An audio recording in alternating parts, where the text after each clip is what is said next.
Je m'appelle Claire Martin. J'ai 44 ans. Ma vie, depuis des années, était rangée comme une armoire ancienne, bien pliée, bien ordonnée, mais pleine de poussière dans les coins que personne ne regarde. Je me levais chaque matin à 6h45, sans alarme. Un café noir sans sucre, 2 tartines de pain complet, une douche rapide et les bruits familiers de mon mari François dans le couloir. C'est pas mesuré, toujours au même rythme, toujours vers la même destination. Il était avocat, organisé, méthodique, bienveillant mais distant, comme s'il vivait à côté de moi sans jamais vraiment me voir. Il posait ses lèvres sur mon front tous les matins avec la même douceur programmée, et je lui répondais par un sourire poli. Ce n'était pas de la froideur. Ce n'était pas un manque d'amour. C'était de l'habitude. Quand il m'a annoncé que Mathis, son neveu, viendrait habiter chez nous quelques semaines, j'ai esquissé un sourire. Pas parce que j'étais ravie, mais parce que ça signifiait que quelque chose allait bouger.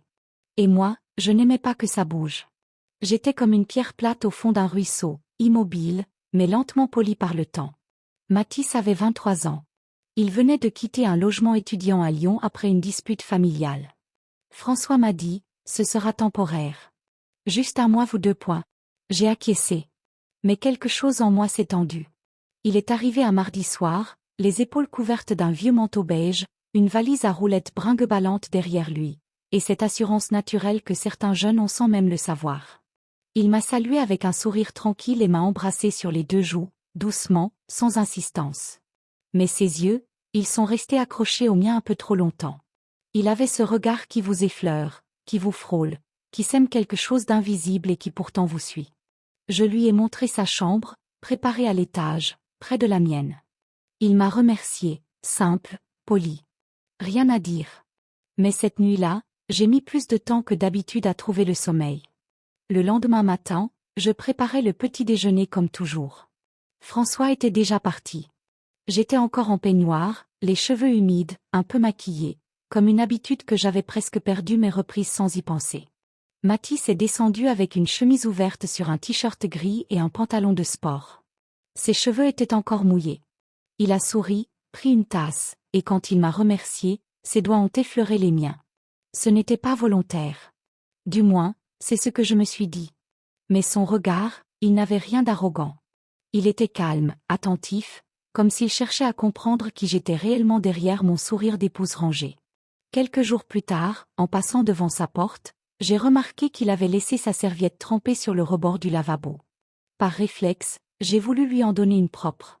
J'ai frappé. Pas de réponse. La porte était entrebâillée. J'ai entrouvert doucement, la serviette sur l'avant-bras, et là, je l'ai vu sortir de la douche. Juste une serviette autour de la taille. Torse nu. L'eau perlait encore sur sa peau. Il s'est arrêté net. Moi aussi. J'ai bafouillé, posé la serviette sur le lit et fermé la porte en m'excusant, la voix tremblante. Mais, j'ai regardé. Oui. D'un coin de l'œil, j'ai vu cette goutte d'eau glisser le long de son épaule. Et mon cœur s'est emballé comme si je venais de monter 4 étages en courant. Ce n'était pas du désir, pas encore. C'était quelque chose de plus profond, plus flou, comme une faille qui s'ouvrait.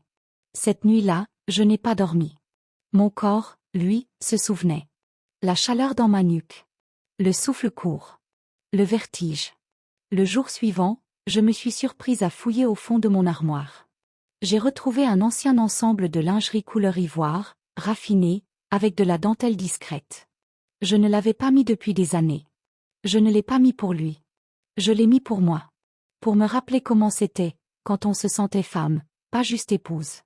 Je portais une robe fluide bleu nuit, un peu plus ajustée que d'habitude, et des escarpins à talons bas. Je m'étais aussi remise à me vernir les ongles d'un bordeaux profond. Rien d'exagéré. Mais je le voyais, dans son regard. Il remarquait. À midi, alors que je versais de l'eau dans son verre, il a murmuré sans lever les yeux du journal. « Cette couleur, vous va très bien. » Juste ça. Et pourtant, j'ai senti un frisson me traverser la colonne. Je commençais à m'inquiéter. Pas de lui. De moi. De mes pensées. De mes sensations. Je me sentais comme une corde trop tendue. Je passais devant le miroir plus lentement. Je me regardais avec une attention nouvelle. Pas par vanité. Par recherche. Comme si j'essayais de retrouver une version perdue de moi-même. Un dimanche matin, je préparais le café. François dormait encore. Mathis est entré. Il avait les yeux encore un peu fatigués, portait un sweat ample et des chaussettes rayées. Il s'est assis face à moi. Vous vous levez toujours aussitôt, même le week-end? C'est une vieille habitude, point. Il m'a regardé, sérieux. Méfiez-vous des habitudes. Elles vous étouffent sans bruit. Je n'ai rien répondu. Mais ces mots m'ont frappé au ventre.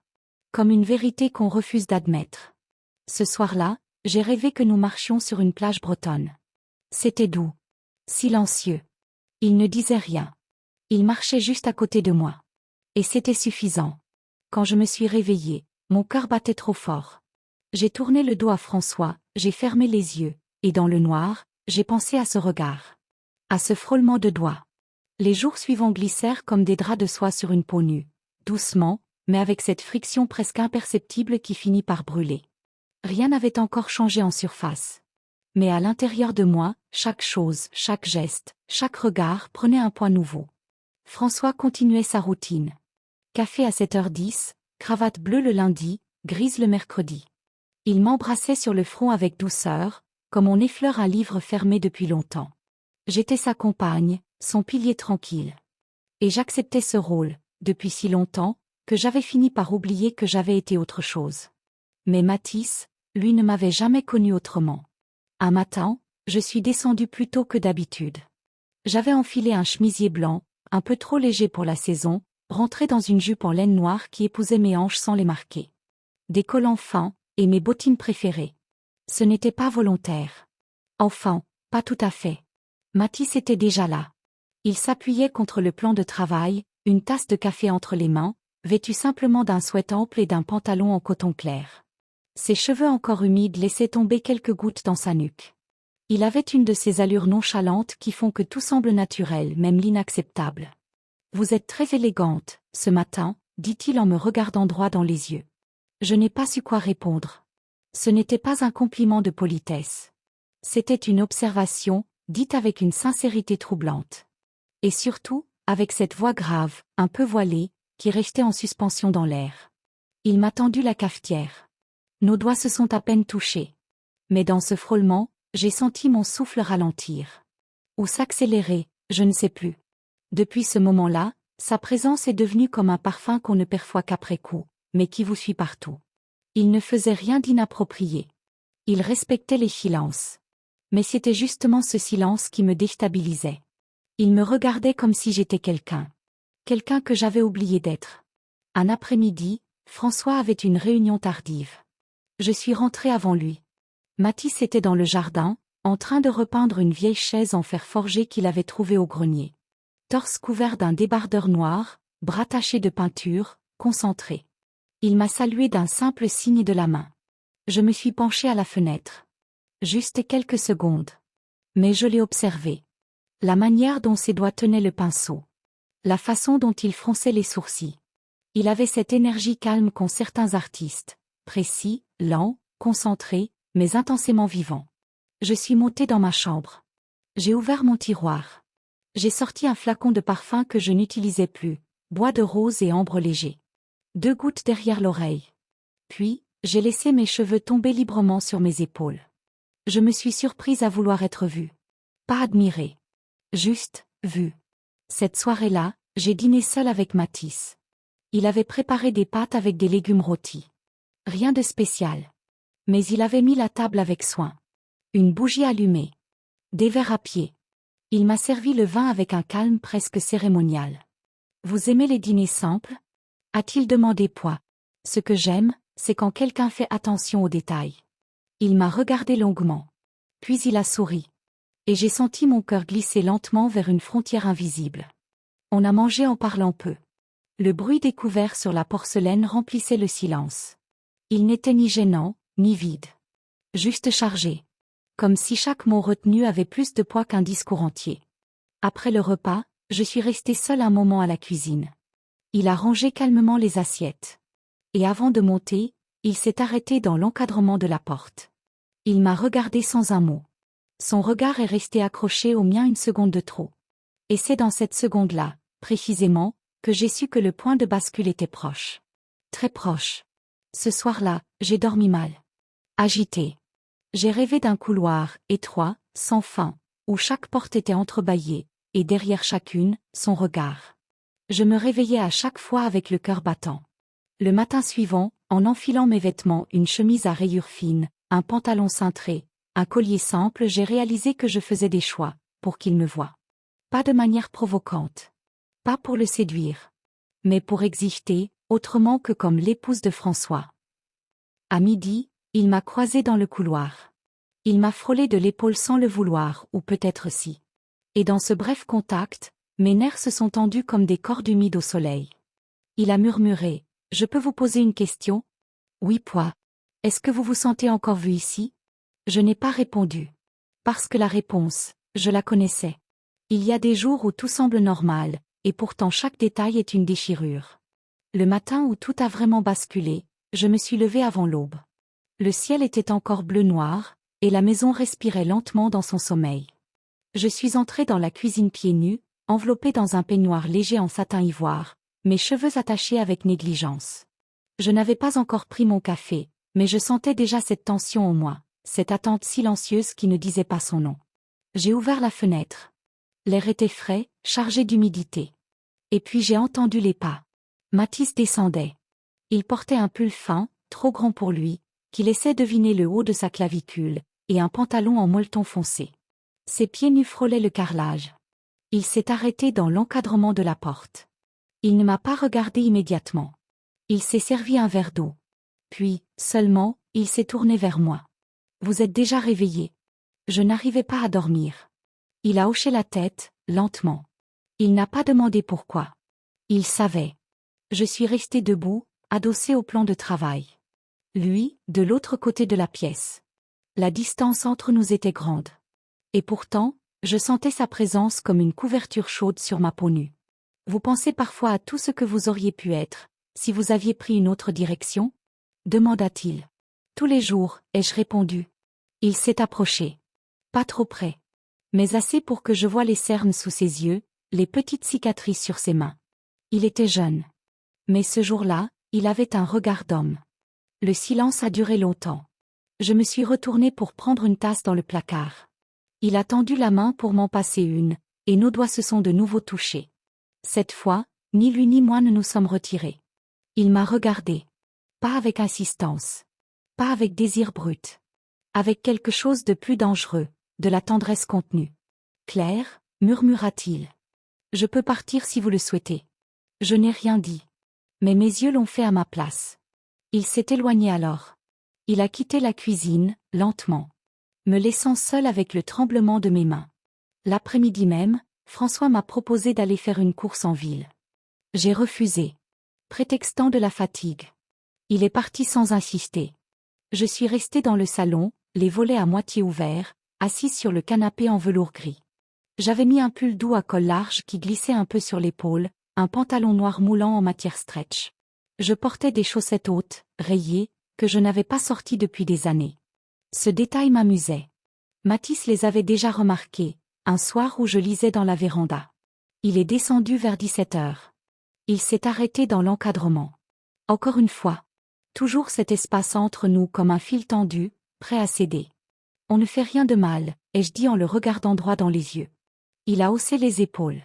Mais on pense à mal. Et là, pour la première fois, j'ai eu envie de pleurer. Pas de honte. Mais de ce que j'étais devenue. Une femme qui tremble pour un frôlement. Qui se redécouvre vivante au contact d'un regard. Qui choisit ses vêtements le matin avec une intention qu'elle n'ose pas nommer. Il s'est approché. Lentement. Il s'est accroupi devant moi. Il n'a pas parlé. Il a juste posé ses mains sur mes chevilles, au-dessus des chaussettes. Une caresse à peine perceptible. Et il est resté ainsi, le front baissé, comme s'il priait. Moi, je n'ai pas bougé. Je ne l'ai pas repoussé. Je ne l'ai pas attiré non plus. Mais dans ce geste-là, ses paumes sur ma peau à travers la laine fine, j'ai compris que nous avions déjà franchi une ligne. Invisible. Mais irréversible. Quand François est rentré, j'étais dans la salle de bain. Je me maquillais légèrement, comme pour effacer la fatigue. J'ai vu dans le miroir que mes lèvres tremblaient. Et je n'ai rien dit. Ce matin-là, la maison semblait plus silencieuse que d'habitude. Les bruits familiers, le ronron du frigo, les pas discrets de François qui part tôt, le murmure de la radio dans la cuisine était là. Mais quelque chose en moi était différent. Comme si mon corps marchait dans un espace légèrement décalé, entre le monde réel et un monde suspendu. Je suis restée plus longtemps devant le miroir que d'ordinaire. J'avais mis un pantalon large couleur crème, un pull en coton souple à col rond, et laissé mes cheveux détachés. Une tenue sobre. Mais je savais, en lissant le tissu sur mes hanches, que chaque choix, aussi discret soit-il, portait désormais un sens. Quand je suis descendue, Mathis était déjà dans le jardin. Il balayait les feuilles mortes. Ses mouvements étaient lents, précis. Il portait un simple sweat beige et un pantalon sombre.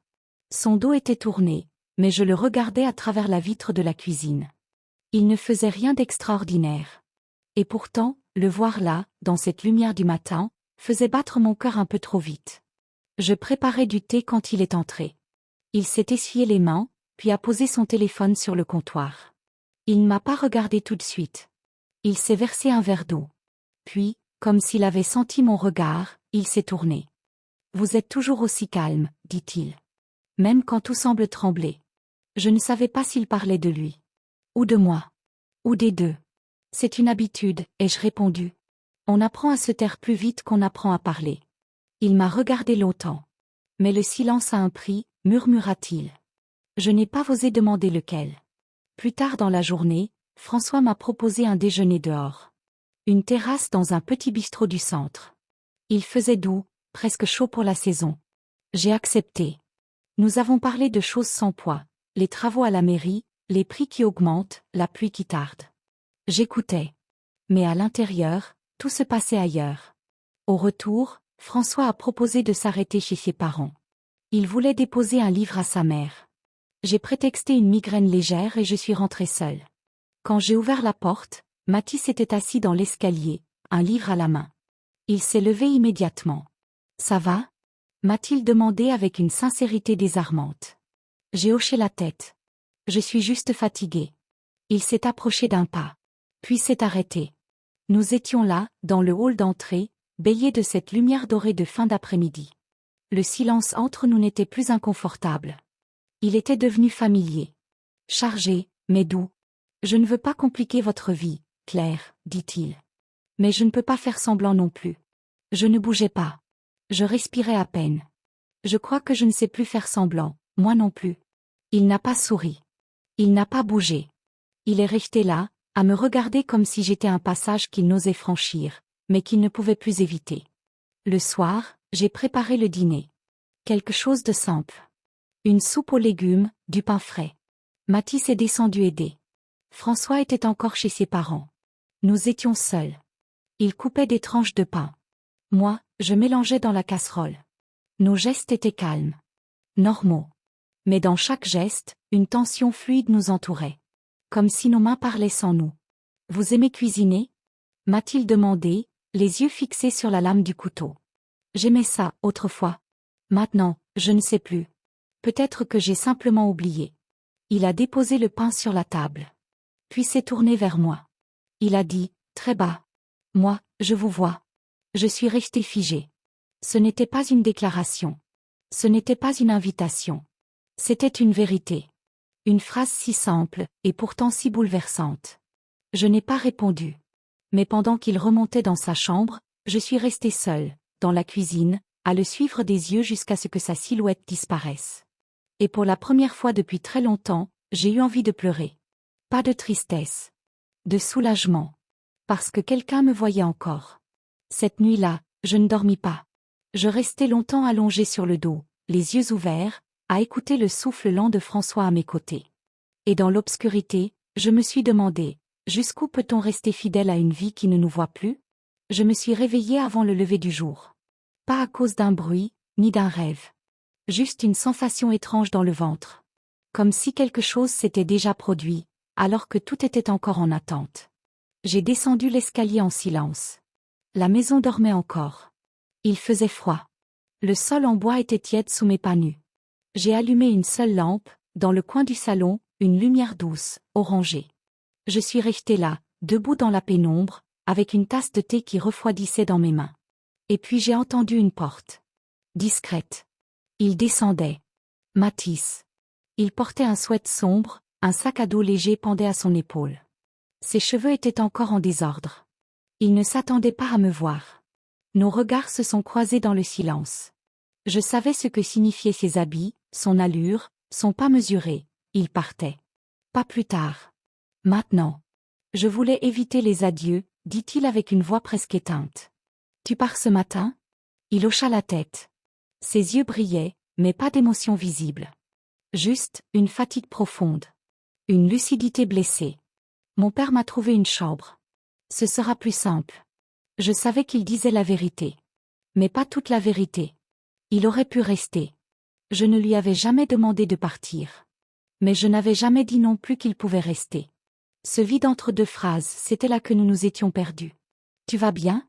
Ai-je murmuré, incapable de formuler quoi que ce soit de plus vrai. Il m'a regardé longtemps, comme s'il imprimait mon visage dans sa mémoire. Ça va aller, dit-il. J'ai connu peu de moments comme ceux-ci. Peut-être un seul, en fait. Il posa son sac au sol. Et avança de 2 pas. Pas pour me toucher. Juste pour que sa présence soit là, pleinement. Je n'ai jamais rien attendu de vous, Claire. Et pourtant, vous m'avez donné plus que quiconque. Je ne t'ai rien donné. Si. Vous m'avez vu. Vous m'avez laissé vous voir. Je voulais dire quelque chose. Lui dire de rester. De ne pas s'en aller dans ce silence. Mais j'ai baissé les yeux. Parce que je savais que je ne pouvais pas lui offrir ce qu'il cherchait. Il se pencha. Ramassa son sac. Mais avant de partir, il tendit la main, hésita, puis se contenta de frôler la table du bout des doigts. Comme un adieu invisible. Puis il sortit. La porte se referma. Doucement. Je suis restée seule. Très longtemps. La lumière du matin s'est installée lentement sur les murs. Le thé était froid. Mes doigts aussi. Mais je ne bougeais pas. Parce que si je bougeais, tout deviendrait réel. François est rentré dans l'après-midi. Il m'a regardé en entrant. Je crois qu'il a su. Peut-être pas les détails. Mais il a senti. Il n'a rien demandé. Mais ce soir-là, alors qu'il lisait dans le canapé, il a dit. Il y a quelque chose entre nous qu'on ne regarde plus. Je l'ai regardé. Il avait l'air plus fatigué que d'habitude. Plus doux aussi. Je suis fatiguée de faire semblant que tout va bien, Claire. Je ne savais pas s'il parlait de lui. De moi. Ou de nous. Je suis venue m'asseoir près de lui. Et j'ai dit la vérité. Pas tout. Mais ce qu'il fallait. Quelqu'un m'a rappelé que j'existe encore. Que je suis vivante. Que je ne suis pas seulement ta femme. Pas seulement une présence silencieuse à table. Il n'a pas répondu tout de suite. Puis il a murmuré. Je crois que j'ai oublié de te regarder. Les jours suivants furent calmes. Pas de dispute. Pas de drame. Mais une distance nouvelle. Une honnêteté froide, presque douce. Je marchais beaucoup. Je sortais seule. J'observais les gens dans la rue. Je m'écoutais respirer. Et parfois, dans un reflet, je reconnaissais quelque chose. Un éclat dans mes yeux. Une tension dans mon cou. Quelque chose de moi, qui revenait doucement. Un soir, en rangeant mes papiers, j'ai trouvé une page arrachée d'un carnet. Ce n'était pas mon écriture. Mais je savais de qui elle venait. On ne quitte pas les gens qu'on n'aime point. On s'éloigne pour ne pas leur faire plus de mal. Je l'ai relu plusieurs fois. Puis je l'ai glissé entre les pages d'un roman inachevé. Et maintenant? Maintenant je vis. Pas mieux. Pas moins bien. Mais plus vrai. Je ne sais pas si je le reverrai. Je ne sais pas si c'est la fin. Mais je sais une chose. Il a vu quelque chose en moi que j'avais oublié. Et même si je ne peux pas revenir en arrière. Je ne veux plus avancer les yeux fermés.